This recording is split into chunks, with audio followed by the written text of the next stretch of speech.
Oh, hi, teens. Tug Johnson here. Today, I'm appealing to you all to spread the word about blog of a Santa Cruz Adjacent Lifeguard. In this age of misinformation, it's rapidly becoming Santa Cruz Adjacent's most trusted news network. And its popularity with the female instructors at the local surf school has inspired me to achieve at least one weekly release. Even at my age.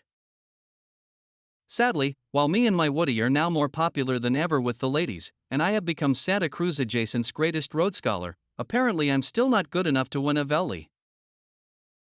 Yes, teens, I've been left out of the running once again. And their excuse for this?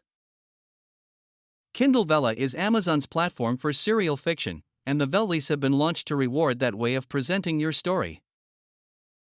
Of course, what they just don't understand is that I'm all about the hard news.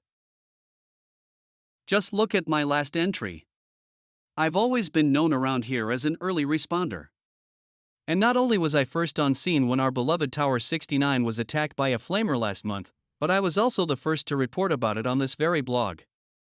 And I'm also planning a double spread when the offender receives his stiff punishment.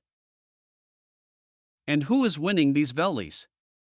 Apparently only authors of vampire romances. As head lifeguard in Santa Cruz Adjacent, I've worked my entire career to combat vampire attacks on my beaches.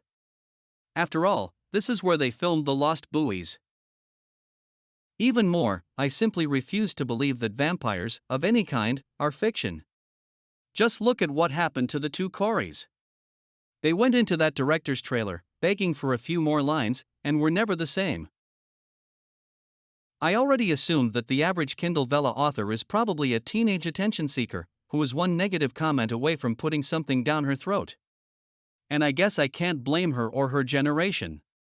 After all, it's all the culture they know: vampires, zombies, witches, and worst of all, K-pop. But if I have to look at another Harry Potter or Hermione dancing around the cauldron at our annual SPF 30 Halloween party, I'm going to Expelliarmus all over myself. Well, teens, I guess my stance on vampires has finally come back to bite me. But what thongs of people just don't realize is that predators come in all shapes and sizes. And they're not just found on set or at comic book conventions. And with all of the technology that surrounds us today, it's gotten even worse. Whether it's Chappie the homeless guy making an illegal download behind the lifeguard tower, audiophiles prowling the snack bar, or surfers streaming in the lineup, the beaches here in Santa Cruz Adjacent can get very hairy. And that's why I'd like to tell you about the latest extension to my unit. It's the Tug Johnson Cyber Prevention Unit. Or as I like to call it, CPU. CPU is an elite, cross-functional team of your favorite SPFers and some of the most hardened members of the anti-terrorism wing of the Santa Cruz Adjacent Junior Lifeguarding program. Well trained in brown ops, it used to be when you discovered a bomb in the water, this was the team to call. However, today, the danger floats much closer to the surface. So remember, teens, it's now smarter than ever to replace that pearl necklace with a garlic one. And never let your momager or your conservator choose your prom date. Until next time, this is Tug Johnson saying, ride the big one.